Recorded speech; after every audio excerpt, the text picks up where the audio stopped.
พี่ผมรู้สึกว่าช่วงนี้นี่แพลตฟอร์มมันมีผู้เล่นเยอะไหมมันการแข่งขันมันสูงมากกว่าตอน 4-5 ปีที่แล้วไหมหรือว่าสถานการณ์ตอนนี้รู้สึกยังไงมีคนอยากกระโดดเข้ามาในคอนเทนต์ครีเอเตอร์เยอะนะน้องเอาจริงๆปะ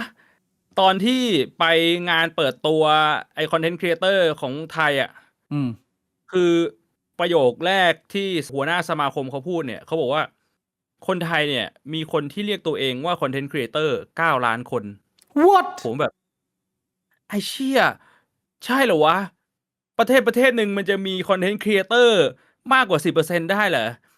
มันจะไปข้างหน้ายังไงวะคือมันนึกออกว่าคนมันไม่ทำอาชีพอื่นแล้วเหรอแต่ว่ากูเข้าใจว่าไอ้9 ล้านคนเนี่ยมันไม่ใช่คนที่ยึดเป็นอาชีพหลักทั้งหมดนับแอคเคาคือท์เหรอกูว่าเขาก็คงนับหมดกับคนที่ทำเป็นงานอดิเรกเขาก็นับอะไรแบบเนี้ยอย่างสมมุติแบบคุณหมอธนีเงี้ยคุณหมอธนีมีช่องเป็นคอนเทนต์ครีเอเตอร์คุณหมอธนีอาจจะไม่ใช่งานอดิเรกและในมุมหนึงช่องทางหรือว่าโซเชียลมีเดียของเขาเนี่ยก็ถือเป็นรายได้หลักได้แต่ว่าในมุมหนึงเขาก็เป็นคุณหมอด้วยอะไรเงี้ยเขาก็คือทำอย่างอื่นด้วยแบบนั้นละมั้งผมเดาเขานับหมดอะไรแบบนี้แต่ถ้าจะให้พูดตามตรงนะคือผมก็ไม่เคยไปรีเสิร์ชเหมือนกันพี่บิ๊กผมไม่เคยไปนั่งหาข้อมูลว่าปัจจุบันเนี่ยมีคอนเทนต์ครีเอเตอร์ที่ยึดเป็นอาชีพจริงๆเนี่ยกี่คนเพิ่มมาจากปีที่แล้วกี่คนเพราะฉะนั้นผมคงจะบอกด้วยตัวเลขจากการไปหาข้อมูลในตลาดไม่ได้แต่ถ้าถามความรู้สึกผมมันจะเป็นความรู้สึกตรงกันข้ามมากกว่ามึงรู้สึกว่าเพราะว่าถอดกันไปเยอะเหรอหรือยังไงกูรู้สึกว่ามันหายกันไปเยอะด้วยเหตุผลง่ายๆเลยคือคนดูช่องกูเยอะขึ้นแล้วมาทำพอดแคสต์มันก็ดังไวมันไม่ได้รู้สึกว่ามันมีคู่แข่งเยอะนึกออกปะพอเราดูตามเนื้องานของเราดูตามประสบการณ์หรือความรู้สึกของเราไม่ได้ดูรีเสิร์ชตลาดนะมันเป็นอย่างนั้นไปหรือว่าแบบกูไปดูช่องไหนเงี้ยช่องไหนก็คนดูเยอะขึ้นนะอืมทั้งที่เป็นตัวใหญ่อยู่แล้วมันก็เลยเหมือนว่าในความรู้สึกกูเนี่ยมันเป็นทางตรงกันข้ามมากกว่ามันไม่ใช่การที่มีคนเข้ามาอยู่ในตลาดเยอะขึ้นแต่มันคือมีคนอยู่ในตลาดน้อยลงหรืออาจจะมีคนดูคอนเทนต์เยอะขึ้นแต่ว่าก็ต้องบอกว่าส่วนหนึ่งตลาดที่กูอยู่มันก็เป็นตลาดniche มันก็เป็นแค่ส่วนหนึ่งของคอนเทนต์ครีเอเตอร์อืมคือคอนเทนต์ครีเอเตอร์มันกว้างมากแบบว่าถ้าเป็นแบบไปสายของผู้หญิงก็จะมีหลายรูปแบบใช่ป่ะทำอาหารเลี้ยงเด็กหรือว่าเป็นบิวตี้บล็อกเกอร์อะไรอย่างเงี้ยอืม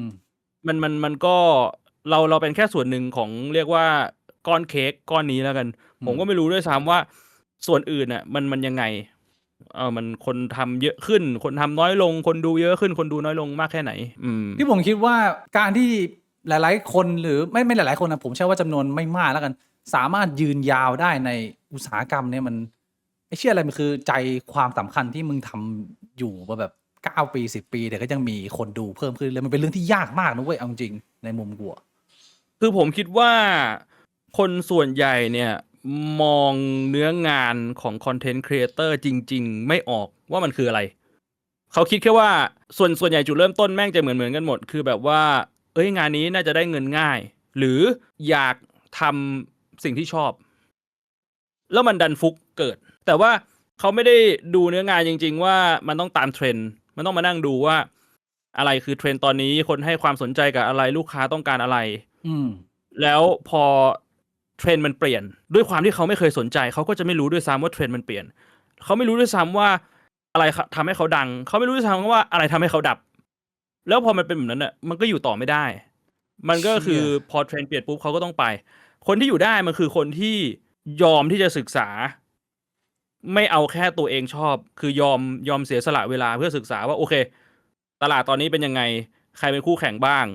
คนดูต้องการอะไรเทรนด์เปลี่ยนไปขนาดไหนแล้วคนปรับตัวมันก็อยู่ได้ใช่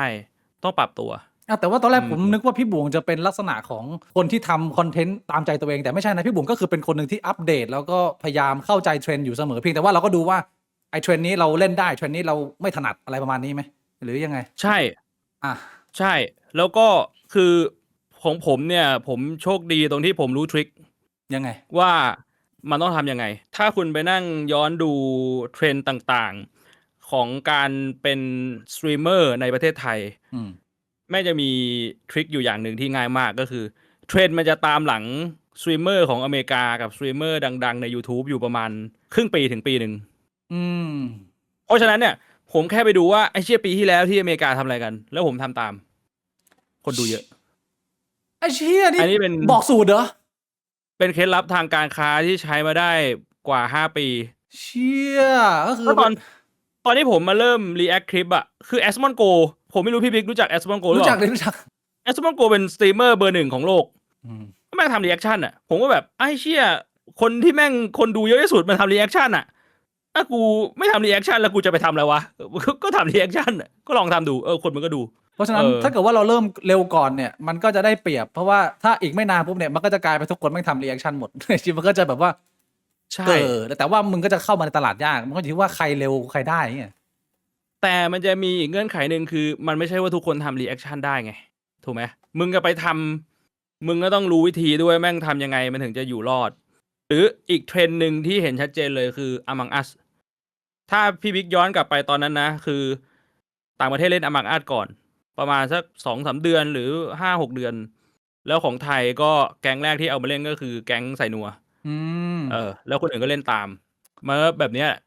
อืม เทรนด์ไทยมันจะตามของฝรั่งอยู่ประมาณสักครึ่งปีหนึ่งมันเลยง่ายไงเราไม่ต้องเป็นคนนำเทรนด์ก็ได้ ถ้าเราไม่ได้อยากจะสร้างอะไรใหม่ๆอ่ะเราเป็นแค่คนตามแม่งก็เหมือนที่พี่บิ๊กบอกอ่ะคนที่พี่บิ๊กเคารพชื่ออะไรนะ ก็หลายคนนะชีวิต แต่ว่าไม่ที่พี่บิ๊กพูดถึงอาทิตย์ที่แล้วอ่ะที่เขาเพิ่งเสียไป แปกี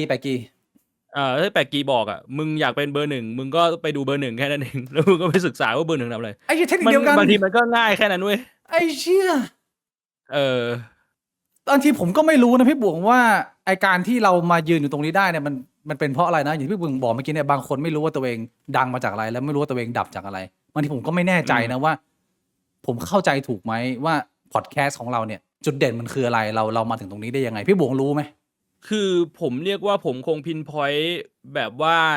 ชี้เลยว่าจุดเนี้ย 100% ไม่ได้หรอก แต่มันพอมีไอเดียอยู่ เพราะว่าแบบด้วยความที่ AI เดี๋ยวนี้มันก็ช่วยได้เยอะด้วย คือพี่บิ๊กรู้ไหมว่าพี่บิ๊กเอาไลฟ์สตรีมเนี่ยไปโยนให้ AI ดู แล้วก็ถามว่าช่วงไหนคนดูพิมพ์เยอะสุด มันก็บอกมาเลยช่วงนี้ตอนกี่นาทีคุยเรื่องอะไรรีแอคชั่นเยอะเนี่ยแค่นี้เราพอเดาได้ ขอแค่เรายอมเสียเวลาเพื่อที่จะศึกษาตัวเองเราลองดูแทร็กผมเลื่อนฟีด Facebook ดูผมเลื่อนนะคนแม่งพูดกันถึงบิ๊กบ่วงควงกระเจียวคือเราก็รู้แล้วไอ้เชี่ยคำว่ากระเจียวมันคือจุดเด่นเว้ย เชี่ยผมก็ไม่ได้คิด อันนี้เถียงไม่ได้ คือกูไม่ได้จะบอกว่าเฮ้ยพวกมึงต้องมาฟังกูเพราะว่ากูควงกระเจียวกันนะแต่กูจะบอกว่าแฟกต์คือคนแม่งมาฟังเพราะว่าควงกระเจียวจากการที่กูสังเกต คือสำหรับผมอ่ะผมรู้สึกว่าสิ่งที่มันเป็นจุดขายของเราเนี่ยมันยังคงเหมือนกับวันเริ่มต้นเริ่มแรกที่ผมชวนพี่บวงมาทำผมไม่รู้พี่บวงจำข้อความนั้นได้ไหมแต่ผมพิมพ์ประมาณว่าเฮ้ยพี่บวงมาทำพอดแคสต์กันไหมจุดขายของเราอ่ะคือเคมีของเราสองคนที่เราเคยนั่งคุยด้วยกันอันนั้นอ่ะมันเป็นภาพแรกของกูคิดว่าเคมีของเรามันขายได้แล้วกูก็ยังรู้สึกว่าไอ้ที่เรามาถึงวันนี้เนี่ยอันนี้มันมีผลมากซึ่งกูไม่รู้ไงว่ากูเข้าใจถูกหรือเปล่าเรื่องเคมีนี่มันคือกูว่ามันคือพื้นฐานเลยคือกูมองว่าถ้าไม่มีเคมีมึงจบตั้งแต่แรกอ๋อนั่นคือพื้นฐานเหรอไม่ใช่จุดเด่นเหรอกูว่ามันคือพื้นฐานนะแต่ว่าจุดเด่นคือที่มาต่อยอดจากเคมีที่มันเข้ากันคือในมุมกูนะกระเจียวมาเติมอีกทีนึงใช่เชี่ยมันเหมือนคือบางคนเคมีมันเข้ากันแต่ว่ามันไม่สามารถต่อยอดได้มันก็อาจจะแบบว่าโอเคมีคนเข้ามาดูเรื่อยๆมีคนชอบนะแต่มันอาจจะยังไม่มีอะไรเป็นจุดเด่นไงเพราะว่าถ้ามึงเข้าไปดูในโซเชียลมีเดียมันจะมีอยู่2ประโยคแรกคือบิ๊กบ่วงควงกระเจียวกับประโยคที่2คือถ้าสมมุติว่าพี่บ่วงไม่ได้มีอยู่2ประโยคนี้อันนี้คือจุดเด่นแล้วเป็นเขาเรียกว่ามีแค่2ประโยคนี้มันก็ทำเงินให้เราได้มหาศาลแล้วด้วยเชี่ยมันก็ไม่ใช่สิ่งที่เราตั้งใจตั้งแต่แรกเหมือนกันนะมันก็แบบมันก็ไหลแต่มันอออร์แกนิกคือเราไม่ได้พยายามจะไปผลักดันพยายามจะไปบิ้วแต่เราแค่พูดไปเรื่อยๆเรามานั่งสังเกตว่าเฮ้ยไอ้เชี่ยคนมันชอบ2คำนี้อันนี้คือออร์แกนิกแล้วพอเข้าใจได้นะมีคนทักมาเล็กน้อยพูดคุยเกี่ยวกับการเริ่มต้นทำคอนเทนต์หรือทำพอดแคสต์เพราะได้แรงบันดาลใจมาจากเราซึ่งผมก็ให้คำแนะนำไม่ได้หรอกเพราะแต่ละคนสไตล์มันต่างกันแต่สิ่งหนึ่งที่ผมพอจะแชร์ได้ก็คือว่าผมจำได้ตอนที่ ทำพอดแคสต์แรกๆแล้วพี่ศิลป์เขาดูมึงใช่ไหมแล้วเขาก็เหมือนกับเป็นห่วงว่าแบบไอ้เฮียมึงจะไปรอดหรือเปล่าเขาก็พยายามจะคอมเมนต์วิจารณ์ในส่วนของการเตรียมเนื้อหาทำยังไงให้คนมันเข้าได้ต่างวัยมากขึ้นแต่ว่าในมุมกูอ่ะกูมองการทำคอนเทนต์แบบเนี้ยเป็นแค่2 สายคือสายขายคอนเทนต์ความรู้กับขายตัวตนกูก็พยายามจะดูว่าอันนี้พี่บีเข้าใจถูกผมเข้าใจถูกใช่ไหมคือผมพยายามจะประเมินว่าผมจะไปทางไหนดีซึ่งแต่ละทางเนี่ยมันมีข้อดีข้อเสียต่างกันในมุมผมในทางของการขายคอนเทนต์เนี่ยแน่นอนว่ามันเข้าถึงคนได้เยอะมากแล้วก็มันเป็นประโยชน์ความรู้มันสามารถไวรัลได้เยอะถ้ามันเป็นสิ่งที่คนหลายคนมองว่าเขาอยากให้คนรอบตัวเขาได้เห็นสิ่งนี้อะไรเงี้ยเพียงแต่ว่าข้อเสียคือแม่งเหนื่อยมากแล้วมึงต้องทำงานหนักทุกครั้งแล้วกูรู้สึกว่ามันไม่มีใครว่างมากพอที่จะแบบมานั่งหาคอนเทนต์ตลอดเวลาถ้ามึงไม่มีทีมนะมึงต้องมีแบบครีเอทีฟอะไรเงี้ยถ้ามึงเป็นแบบนั่งกระโจบเหี่ยวกัน2 คนอย่างเงี้ยมันไม่สามารถหาคอนเทนต์อะไรที่มันเป็นประโยชน์กับมวลมนุษยชาติออกมาได้ทุกวีคมันเป็นเรื่องที่ยากมากเว้ยก็เลยมาเป็นออปชั่น2ว่าเป็นการขายตัวตนขายตัวตนก็คือแบบว่าเราไม่ได้เน้นขายประโยชน์มากนักแต่ผมก็พยายามจะทำเต็มที่นะว่าสิ่งที่เรานำเสนอเนี่ยมันมีประโยชน์ต่อผู้อื่นแต่ว่าการขายตัวตนอ่ะมัน require ความพิเศษส่วนหนึ่งแล้วก็มันต้องใช้ระยะเวลาในการสั่งสมเพียงแต่ตัวผมคิดว่าประโยชน์ของมันอ่ะมันดีมากกว่าเพราะว่าพอมาไปถึงจุดที่มึงติดตลาดแล้วอ่ะมันจะสามารถทำสิ่งหนึ่งได้ที่คนขายคอนเทนต์ทำไม่ได้ก็คือว่าไม่ว่ามึงจะทำอะไรอ่ะมันก็จะมีคนมาดูอย่างเช่นอย่างตัวอย่างพี่บวงเนี่ยไอตอนที่ผมแบบว่าบางทีเปิดไปแล้วเจอพี่บวงนอนเอากล้องหันมาแล้วก็นอนแล้วก็มีคนมานั่งคุยกันอะไรเงี้ยสำหรับกูคือไอ้เหี้ยมันโกงมากเว้ยมันเป็นจุดที่มันโกงแล้วแต่ว่ามันไม่ใช่จุดที่ง่ายไอ้เหี้ยพี่บวงก็จะมานั่งวันนี้ผ่านความเครียดผ่านการกดดันผ่านการโดนด่ามาตั้งเยอะแต่ว่ามันก็มานั่งนอนให้คนดูได้เป็นเรื่องที่ยากไงจริงๆมันเป็นปัญหาของสตรีมเมอร์เยอะมากก็คือสตรีมเมอร์ยุคแรกๆเนี่ยมันจะต้องสตรีมเกมเดิมอย่างของกูก็เป็นคือกูสตรีมแต่ .a ถ้าสมมุติว่ากูหยุดสตรีม .a ปุ๊บคนไม่ดูคนหายแบบไม่ดูเลยจาก1,000 คนบางทีเหลือ50 คนเงี้ยอันนั้นคือขายคอนเทนต์ใช่อันนั้นคือขายคอนเทนต์แล้วไนท์อ่ะเป็นคนแรกที่กูเห็นว่าสตรีมเชี่ยอะไรคนก็ดูมันเลยเริ่มรู้ว่าต้องเปลี่ยนตัวเองตั้งแต่ตอนนั้นก็คือกูตั้งแต่ตอนนั้นน่ะกูก็รู้แล้วว่าสักวันหนึ่งอ่ะกูต้องเบื่อ .a แน่ๆยังไงกูก็ต้องเบื่อ .a แล้วมันก็ต้องเริ่มลองผิดลองถูกจนมันทำได้อ่ะพี่บอกว่าคือเปลี่ยนมาเป็นสายขายตัวตนไปเลยขายวิญญาณไปแล้วก็รู้สึกว่ามันเวิร์กกว่าคือขายตัวตนกับขายวิญญาณอ่ะมันมีเส้นกั้นอยู่บางๆยังไงอธิบายขายตัวตนคือถ้าสมมุติว่าสิ่งที่มึงโชว์ออกกล้องอ่ะมันเป็นตัวมึงจริงๆอ่ะอันนั้นคือมึงขายตัวตนคือมึงขายไปเรื่อยๆมึงขายได้ไม่หมดเพราะว่าตัวมึงก็เป็นอย่างนี้อยู่แล้วมึงไม่ต้องเฟกแต่ว่าถ้ามึงไม่ได้เป็นอย่างนี้หลังกล้องพอกล้องออนปุ๊บมึงเปลี่ยนตัวเองกูว่าอันนั้นน่ะขายวิญญาณเพราะว่าสักวันหนึ่งอ่ะมันจะหมดไฟเว้ยแล้วกูเห็นมาหลายคนแล้วคือกูไม่ได้จะไอ้คำว่าขายวิญญาณมันฟังดูแย่นะแต่ว่ากูแค่ไม่รู้ว่าศัพท์คำไหนมันจะมาเรียกการกระทำแบบนี้ได้ชัดเจนกว่าการขายวิญญาณแต่จริงๆมันเป็นเพียงแค่การทำงานอ่ะมันไม่ได้เป็นการกูมองว่ามันไม่ได้เป็นการกระทำที่แย่เพียงแต่ว่ามันเป็นวิธีการทำงานสายนี้วิธีหนึ่งคือเราอาจจะวิเคราะห์ว่าตัวเราเองอ่ะ personality เราแม่งไม่ขายไม่ได้คนมันไม่ดูเราเป็นแบบเนี้ยไปทำแบบนี้หน้ากล้องขายไม่ได้แน่นอนก็ต้องสร้าง personality ขึ้นมาแต่ว่าพอมึงสร้างขึ้นมาสักวันหนึ่งอ่ะมึงต้องมีปัญหากับไอ้ personality ที่มึงสร้างขึ้นมาไม่ทางไหนก็ทางหนึ่งแล้วมันก็จะเป็นสิ่งที่มันอาจจะไม่ยั่งยืนอยู่ดีคำถามของพี่บิ๊กตั้งแต่มันคือทำยังไงที่แม่งจะยั่งยืนมาได้9 ปี10 ปีใช่ปะล่ะความยากคือแบบมึงหาสิ่งที่มึงทำได้นานแล้วมึงไม่เบิร์นเอาอ่ะอันนี้คือความยากนั่นก็เลยเป็นทางหนึ่งที่ผมเลือกเพราะผมคิดว่าการขายตัวตนอย่างที่พี่บวงบอกคีย์เวิร์ดสำคัญเลยคือถ้ามันเป็นตัวตนจริงๆอ่ะแล้วมันได้รับการยอมรับมันก็คือติดตลาดมันก็ขายได้เรื่อยๆใช่แล้วก็คือเคมีของคน2 คนหรือของคนกลุ่มหนึ่งมันก็เป็นตัวตนใหม่ขึ้นมานะอย่างกูตามตรงว่าถ้าเป็นกูคนเดียวอ่ะกูว่าแม่งก็ไม่ค่อยน่าดูเท่าไหร่ซึ่งอันนี้มันก็ชัดเจนคือถ้ามึงไปดูช่องที่กูสตรีมคนเดียวคนแม่งก็ไม่ได้ดูเยอะเท่าช่องพอดคาสต์แต่ว่าพอเป็นกูกับพี่บิ๊กเนี่ยเคมีของเรา2 คนอ่ะมันก็ถือเป็นอีกตัวตนหนึ่งไงแล้วมันเป็นคาแรคเตอร์ที่คนดูมันชอบมากกว่ามันก็มีคนดูเยอะอันนี้ไอเดียดีมากนะพี่บุ๋งสำหรับคนที่เขาเดินทางมาจุดตันอ่ะแล้วว่าแบบว่า เขาก็อยู่คนเดียวมาตลอดการเริ่มโปรเจกต์ใหม่หรือสร้างตัวตนใหม่โดยการพาร์ทกับคนอื่นนี่ก็อาจจะเป็นไอเดียที่ดีเหมือนกันนะใช่ไหมล่ะมีอะไรใหม่ๆ ใช่ เกิดขึ้นมา มันคือคอนเนคชันแหละมันคือการทำความรู้จักกับคนใหม่ๆได้เห็นว่าเฮ้ยการที่เรามีปฏิสัมพันธ์กับคนนี้มันเกิดเป็นอะไรขึ้นมามันเหมือนปรุงยาแม่งแบบว่าเอายามาผสมกันมั่วไปหมดอะซึ่งเอาจริงๆนะเมื่อก่อนอะผมเป็นคนที่ผมไม่ทำอะไรแบบนี้เลย ด้วยความที่ผมกลัว ผมกลัวว่าการที่ผมจะไปทำความรู้จักกับใครใหม่ๆเนี่ยเขาจะมองว่าผมไปเอาอะไรจากเขาหรือเปล่า อืม ผมอยากจะไปเกาะเขาอะไรแบบนี้หรือเปล่า อืม เออ แต่ว่าหลังๆอ่ะ ผมเข้าใจว่าไอ้เชี่ยจริงๆบางทีมันไม่ใช่เรื่องของส่วนได้ส่วนเสียทางธุรกิจ บางทีมันเป็นแค่เรื่องของความสัมพันธ์ของมนุษย์อะ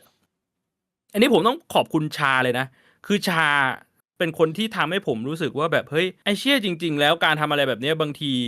คนแม่งก็ไม่ได้มองถึงเรื่องของผลประโยชน์หรอก เขาก็ไม่ได้มองหรอกว่าเราจะไปเอาอะไรจากเขาหรือเขาจะมาเอาอะไรจากเรา บางทีแม่งก็แค่แบบว่าเขาอยู่กับเราหรือเราอยู่กับเขาแล้วแม่งเฮฮาปาร์ตี้อ่ะ อืม ที่ตอนที่ชามาออกพอดแคสต์กับเราแล้วชาเขาเคยพูดอยู่ประโยคนึงว่าเมื่อก่อนเขาก็เป็นคนที่แบบอินโทรเวิร์ตเขาก็ไม่ยุ่งกับใครอ่ะนึกออกใช่ไหม แต่พอ แล้วเขาก็แบบ เออ เขาลองเปลี่ยนตัวเองอ่ะมันก็ทำให้ผมรู้สึกว่าจริงๆแล้วมันแค่แบบว่าคนแม่งแบบอยากมีสังคมแค่นั้นน่ะ แล้วหลังๆผมก็แบบนอกจากอยู่กับแก๊งคอเย็นก็คือไปไหนมาไหนมากขึ้นไปเจอคนอื่น คือมันประจวบเหมาะกับแบบว่ามันก็มีคนเข้ามาเยอะด้วย มันก็มีโอกาสให้เราได้ออกไปข้างนอกด้วยอ่ะผมว่ามันก็เป็นเรื่องที่ดีนะ ดี แล้วพอเราเอาตัวเองออกไปข้างนอกอ่ะคือโอกาสที่เราจะไปเจออะไรแปลกๆโดยที่เราไม่ได้คาดคิดไว้เลยแม่งก็จะเยอะขึ้น อย่างตัวอย่างล่าสุดเลยก็คือเมื่อประมาณ 3-4 วันก่อนคือ ไม่รู้พี่บิ๊กดูไลฟ์สตรีมของไนท์เปล่า อันไหนล่ะ ตอนที่ไปวิ่งที่หาดใหญ่มันจะมีอยู่วันหนึ่ง คือพวกกูอ่ะไปนั่งกันอยู่ตรงริมชายหาด แล้วก็เปิดสตรีมแล้วก็นั่งคุยกัน ผมเข้าไป แล้วอยู่ๆมันก็มีฝรั่งคนหนึ่ง อ่า มาจากฝรั่งเศส เปิดสตรีมมาเหมือนกัน เดินมาแล้วแบบเอ้ามึงสตรีมเหมือนกันเหรอเอ้ามึงสตรีมเหมือนกันเหรอคือแบบ random encounter อ่ะแบบเชี่ยอะไรก็ไม่รู้ไม่ได้มีการวางแผนไว้ก่อนอ่ะฝรั่งก็มาแบบเอ้ยผมมาจากฝรั่งเศสเนี่ยผมมาเที่ยวไทยผมชอบเมืองไทยมากเลยนะพูดไทยได้นิดหน่อยคือไม่ได้พูดได้ชัดขนาดนี้อะไรเงี้ยแล้วก็เขาบอกว่าเนี่ยเดี๋ยวผมอ่ะจะเดินทางไปที่แบบสุดขอบด้านใต้ของประเทศไทยแล้วเดี๋ยวกลับกรุงเทพแล้วเดี๋ยวไว้กลับกรุงเทพเนี่ยเดี๋ยวนัดกันแล้ว2-3 วันนี้ก็คือเขามากรุงเทพแล้วก็นัดเขาบอกว่าเขาอยากไปตีปิงปองไปนั่งตีปิงปองแล้วเขาอ่ะชอบร้องคาราโอเกะตีปิงปองเสร็จไปร้องคาราโอเกะไอ้เชี่ยคือแบบว่าอะไรก็ไม่รู้อะแต่ว่าแม่งแบบแม่งฟีลกู๊ดสัสๆแบบไปเจอใครก็ไม่รู้ที่แบบรู้สึก Feel good นะ ดีไปทำกิจกรรมอะไรเงี้ยคือเขาบอกว่าเขาอยากจะทำสตรีมเนี้ยให้เพื่อนๆชาวฝรั่งเศสของเขาได้เห็นว่าที่ไทยเนี่ยมันมีที่เที่ยวที่ไหนบ้าง แล้วตอนเขามาถามพวกกูนะเขาบอกเลยว่าไม่เอาอบายมุกไม่เอาพวกแบบว่าโลกีแล้วก็ไม่เอาสถานที่ท่องเที่ยวที่นักท่องเที่ยวทั่วไปเข้าถึงเขาอยากรู้ว่า ชีวิตทั่วไป คนไทยเนี่ย ของ ไปไหน าไม่ได้ขายของที่เป็นทัวริสต์ไทยแลนด์จ๋าๆอะไรอย่างงี้ ใช่ เขาแค่แบบว่าอยากโชว์ว่าเมืองไทยมีอะไรที่มันดีแค่นั้นเลย สิ่งเนี้ย อันนี้คือแบบ ผมได้ ว่า จาก ของเขา การเดินทางถ้าให้พี่บวงพูดมาเนี่ยผมว่านึกไปก็คือเวลาผมเดินทางแล้วผมเจอคนใหม่ๆที่มันก็ต้องเจอคนที่มันไม่เข้ากับมึงก็แหละแต่พอเวลามันเจอคนที่มันคลิกอาจจะเป็นแค่ผ่านมาเจอกันแค่3 วันหรืออะไรอย่างเงี้ยแต่ว่ามันเป็นความทรงจำมิตรภาพที่แม่งโคตรสวยงามพี่บวงอันนี้ผมแชร์ตอนที่ผมเคยไปฮอกไกโดผมเคยทำเหมือนเป็นวล็อกเมื่อ10 ปีที่แล้วแต่ว่าตอนนี้ไม่มีคลิปแล้วนะพาพี่อู๋ไปพาพี่อู๋ไปต่างประเทศครั้งแรกเราเพิ่งเรียนจบกันใหม่ๆพาพี่อู๋ไปแล้วกูไปเดินทางก็คือแบ็คแพ็คแบบไม่ได้วางแผนก็คือว่ามีแค่ตั๋วเครื่องบินอย่างเดียวแล้วไม่รู้ว่าจะนอนที่ไหนแล้วไปนั่นนะแบบ12 วันต้องการจะเดินทางทั่วเกาะฮอกไกโดเงี้ยก็ไปแบบแบ็คแพ็คไปเจอพายุหิมะเจออะไรเงี้ยแต่ว่าความทรงจำหนึ่งที่ผมประทับใจไม่รู้เรื่องประมาณฟีลประมาณนี้ก็คือผมไปที่เมืองทางใต้ของเกาะที่ชื่อว่าฮาโกดาเตะมีความดังในเรื่องของเป็นจุดพอร์ตสำคัญอยู่ในสงครามโลกครั้งที่2อะไรประมาณนี้แล้วผมไปพักที่โมเทลอันหนึ่งเป็นเหมือนบ้านของคนญี่ปุ่นคุณแม่คุณป้าที่เอาห้องที่เหลือของลูกๆที่ลูกๆออกไปทำงานในเมืองกันหมดแล้วอ่ะบ้านเขาใหญ่อ่ะเขาก็เอาบ้านเขามาทำเป็นเหมือนที่พักเหมือน B&B แบบเนี้ยแล้วผมก็ไปพักในบ้านเขาแล้วเขาก็ดูแลอย่างดีเลยพอเราเดินทางเที่ยวเสร็จปุ๊บเรากลับมาเนี่ยมันก็ไม่มีแขกคนอื่นมันก็มีแค่ทีมเรากับตัวเจ้าของบ้านแล้วก็นั่งคุยกันจิบชาร้อนๆในท่ามกลางหิมะแล้วผมก็พูดความตั้งใจไปอย่างนึงว่าเนี่ยผมบอกว่าผมชอบญี่ปุ่นมากเพราะผมรู้สึกว่ามันมีบทเรียนแล้วก็ ความคิดอะไรน่าสนใจมากมายของคนญี่ปุ่นที่มันสอดแทรกไปในมังงะแล้วผมก็อยากจะมาเก็บบรรยากาศอะไรพวกนี้นี่คือเดินทางมาญี่ปุ่นครั้งแรกผมอยากมีชุดสูทนักเรียนพี่บุ๋เคยเห็นสูทนักเรียนญี่ปุ่นไหมก็จะเป็นแบบชุดสีน้ำเงินกรมท่ามีแบบว่ากระดุมอะไรเงี้ยคุณแม่เขาก็บอกว่าโอ้โหชุดสูทนักเรียนเนี่ยเป็นเครื่องแบบยูนิฟอร์มที่แพงมากเลยนะมึงเห็นที่เมืองไทยเนี่ยทะเลาะกันเรื่องมีชุดลูกเสือมีชุดพละมีผ้าพันคอวอลเกอร์อะไรอย่างเงี้ยใช่ไหมชุดนักเรียนญี่ปุ่นเนี่ยสูตรชุดหนึ่ง22,000 เยนนะพี่บวงคุณป้าบอกว่าก็ถ้ามีตังค์ก็ได้ก็ไม่มีปัญหาถ้าคุณจะก็เดินไปซื้อสูตรเลยแต่คุณจะไม่สามารถซื้อกระดุมโรงเรียนเขาได้เพราะว่าคุณไม่ได้เป็นสมาชิกหมายความว่าคุณจะได้แค่สูตรเปล่าๆโง่ๆที่มันไม่ครบยูนิฟอร์มหมายความว่าไอ้เชี่ยฝันที่กูต้องการมันก็คงจะไม่สามารถทำได้แต่ว่าคุณป้าบอกว่าแต่เดี๋ยวก่อนนั่งรอตรงนี้แป๊บหนึ่งคุณป้าก็เดินออกไปจากบ้านของเขาฝ่าหิมะไปนะไอ้เหี้ยคือข้างนอกบ้านนี่มึงต้องใส่เกียร์เยอะมากเพราะข้างนอกมันเป็นพายุแบบ-9 -10อะไรเงี้ยหายออกไปครึ่งชั่วโมงเหี้ยกูนั่งกินชากันอยู่ไหนเพราะว่าเขาก็ไม่สามารถอธิบายได้เยอะว่าเขาจะทำอะไรหายไปครึ่งชั่วโมงเขาขับรถไปที่บ้านเก่าเขาเพื่อไปลื้อชุดสูทลูกตัวเองไอ้เหี้ยแล้วก็ขับกลับมาแล้วเข้ามาเนี่ยกลับมาก็คือสูทก็คือตัวเขาปกคลุมไปด้วยหิมะแล้วเขาก็ปัดแล้วก็บอกว่าตัวนี้ใส่ได้ไหมรังเกียจหรือเปล่าเป็นชุดเก่าแต่เขาเก็บไว้อย่างดีเลยก็คือยังสะอาดเลยไอ้เชี่ยกูมาใส่ปุ๊บแม่งพอดีตัวกูเป๊ะหล่อเปียบกระเจียวตั้งเลยพี่บวงไอ้เชี่ยกูแบบน้ำตาจะไหลไอ้เหี้ยคือเกิดมาไม่เคยเจอใครที่มึงต้องทำเพื่อกูขนาดนี้เหรอวะเนี่ยกูจ่ายค่าเช่ามึงอะแบบโคตรต่ำเตี้ยเล่ดินอะราคาแบบ 2,000 เยนอะได้แค่แบบกินข้าวมื้อนึงก็หมดแล้วอะสุดท้ายได้ชุดสูทของลูกมาแบบกระดุมหายไปเม็ดนึงแต่ว่ากูไม่มายเลยแล้วก็ทั้งทริปนั้นอะกูใส่ชุดสูทเขาทั้งทริปเลยนี่คือแฮปปี้มากแล้วก็เป็นความรู้สึกของการเจอมิตรภาพที่มันลืมยากอะเป็นความรู้สึกดีอะประมาณนี้พี่บงแฮปปี้คือแบบว่าพอแบบว่าเราเอาตัวเองออกไปข้างนอกบ้างไปเจออะไรใหม่ๆบางทีมันก็ได้มีโอกาสเจอเรื่องดีๆนะที่คาดไม่ถึงหลายๆคนนะมันชีวิตมันหมองมันเศร้านะนอกจากเรื่องของการออกกำลังกายหรือพักผ่อนแล้วเนี่ยอย่าดูข้ามความสัมพันธ์ของมนุษย์นะมันมีผลช่วยให้มึงแบบกระชุ่มกระชวยได้เยอะมากหลายคนแม่งเป็นสายติดเกมนั่งตามหนอนอยู่ในบ้านทั้งวันทั้งคืนไม่เจอใครเลยอะไรเงี้ยพี่บุ๋งเขาเข้าใจฟีลประมาณนี้ใช่ไหมล่ะแต่พอได้เปิดโลกได้ออกไปมันมีผลดีผลบวกกับชีวิตเยอะอยู่พอสมควรนะพี่บุ๋งใช่ใช่